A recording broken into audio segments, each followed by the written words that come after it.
welcome you to this 10th edition of the Global Baku Forum.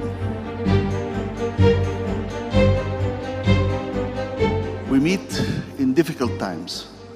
War is rending the fabric of peace, and humanity is increasingly divided by identity politics.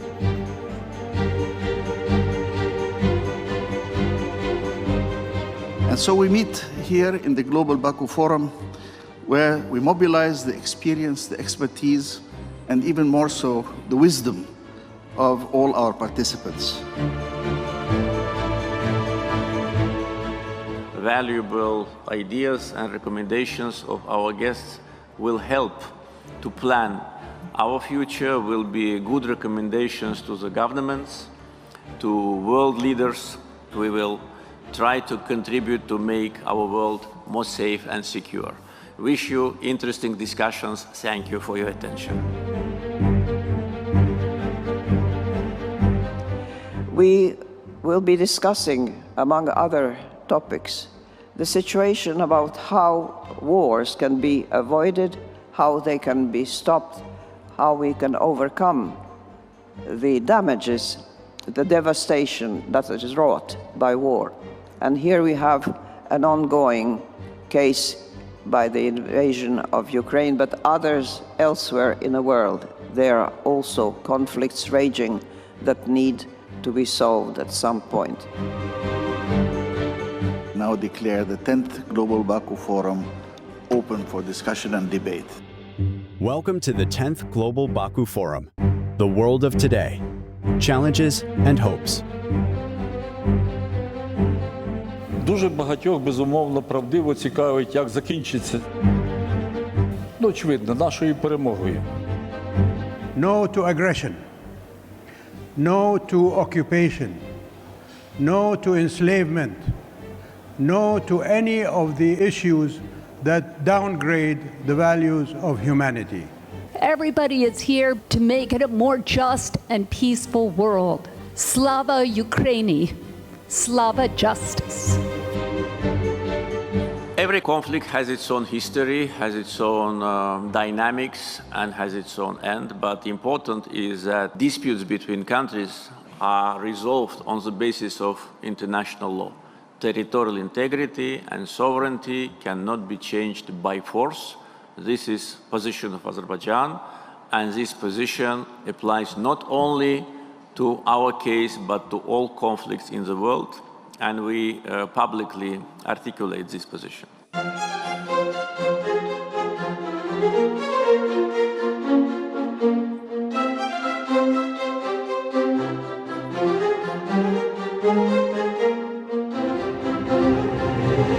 We have a record number of participants. We have 65 countries, 50 former heads of state and government. We have 10 acting heads of state and government. We have all the international institutions you can imagine. Everybody coming here united in searching for, as we say, hopes and opportunities for a better world. Sometimes the time has come to think about renovating your house. Obviously, the time has come to think about renovating the existing institutional structures. Welcome to the panel, Reinventing Multilateralism, a new era of non-alignment. The current system of multilateral cooperation at least has some weaknesses, and that it is, moreover, not fit for purpose. That there are some fundamental changes to be brought to the multilateral cooperation. We will try to explore how that system could be re-engineered to a certain extent to meet its objectives. Within the non-alignment movement, we are calling yet for another action for the reform of the United Nations system, particularly the Security Council of the United Nations. It is completely undemocratic. It doesn't reflect and it doesn't represent the view of the international community. One of the solutions, where is the voice of Africa? Where is the voice of the non-alignment movement in the United Nations Security Council? Therefore, there is a comprehensive approach needs to be done. I think the General Assembly is the solution, because it is the only democratic platform where every country in the world is represented, and every country has one vote, and there is no veto possibility. We need to reform the Security Council. I would make the G20 plus the AU, African Union, the permanent members, and add 14 members for a total of 35 to be non-permanent members. And here's the punchline: get rid of the veto. Let's say the speakers of great quality and very open-minded discussions. This is what is different from many other forums having in the world. Baku is an open place for discussion. The state of Israel is not interested to establish a platform that will create a momentum for negotiations with the Palestinians. Not speak all the time about haters. We can speak about love, we can speak about peace. This is the new generation. Occupation is occupation, yesterday, today, and tomorrow. Don't tell me about the modern thinking and the old thinking. We are in Baku. Everybody is coming here. And the angle that we express, our point of view, are diverse, sometimes contradicting. So it's independent, it's plural, and then it's done under a spirit of compassion, understanding, and goodwill. I come here to get a different perspective. I get a perspective that I can't get from the US media, from the European media, and I leave here more enriched. I had discussions on China with people from China that I would never have in the US. It gives me a different perspective. This panel should seek to clarify China's objectives in terms of its international role. Welcome to the panel, China's role for global development and security. Unfortunately, we are living in a very difficult time. We are talking about the war, which is occupying everyone who is responsible right now in the international arena. But without taking into consideration the role of China as a global power, we cannot understand the future of the mankind. In that respect, I think this panel is capable to offer kind of answers on challenges we are facing with. Peaceful development. People suggest that when big power is rising, it's inevitable there'll be war against the old powers. That is not the way we want. We want peaceful development. We have representatives from new regions, and NGIC is extremely ambitious to integrate really new regions into our platform. We have a lot of representatives from Africa. We have a special panel which is focusing on peace and development in Africa. Slowly but surely, the sleeping giant is awakening and taking note of her amazing resources and potential. We need really to industrialize Africa. As long as we don't do that, we're going to be in this dependency. If you want to stop migration from Africa, the solution is not to stop the migrant in the borders. The solution is to consider that the providers of the migrants are your partners. The world is full of the challenges, a lot of difficulties, a lot of problems, wars in Ukraine and everything else. But there are also hopes. There are also some forces which are ready to overcome all of that, and some of that we could hear in this Baku Forum. The Western Balkans have emerged from the terrible wars of the late 1990s. Today, they all clearly belong to the expanding vision of the European project. But tensions have been on the rise among all these nations. So it's necessary to focus on the role of Europe and how to bring peace and stability to Eastern Europe.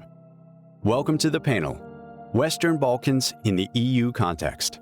If we want to talk about the future of the European Union as a global player, is in the new geopolitical spectrum, we cannot talk about future of Europe if Western Balkan is not part of the European Union.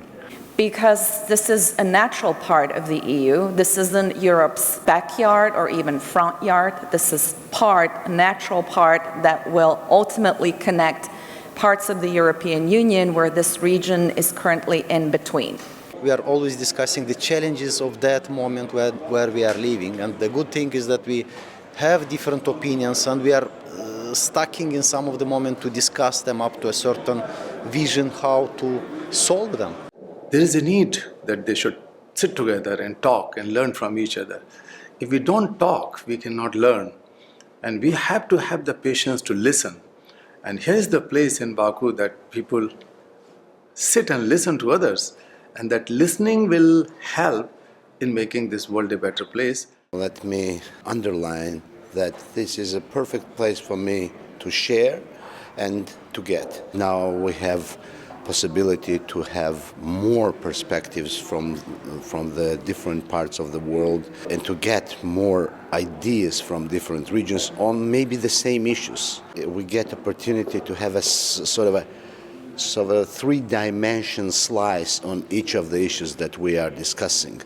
For instance, energy security. One can say that invasion became a catalyst, and that disruption of the markets, not invasion per se, of processes that were lacking previously. So we see acceleration of new projects, expansion of already existing ones, and then acceleration, I would say, of green transition in the energy sector as well.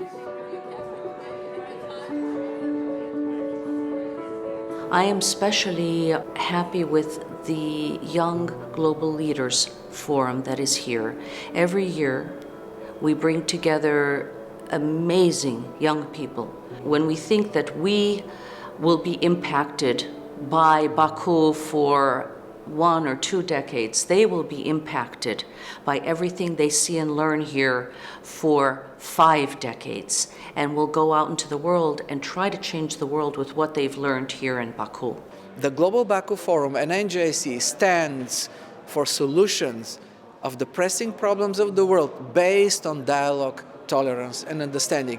That's who we are, and we're preaching and praying this wherever we go.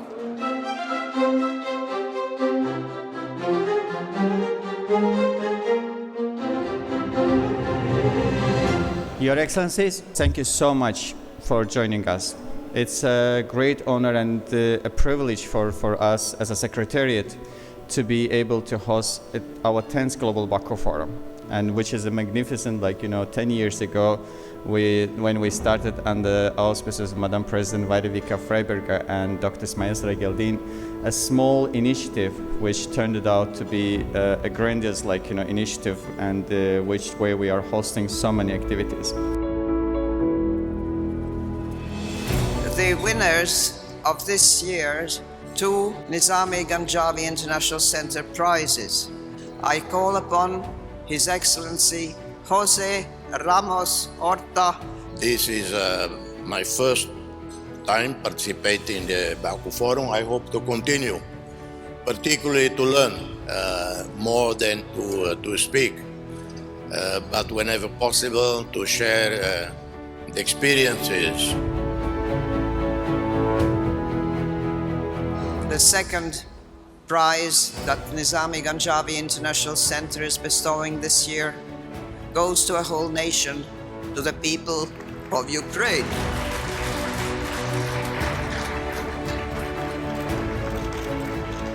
We will all witness our victory. Our victory, and I mean all of us together. Thank you for your good hearts.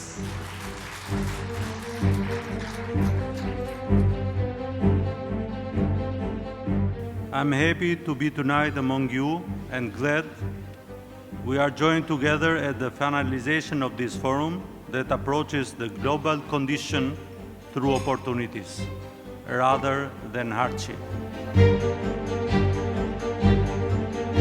The only alternative to global conflict is global cooperation.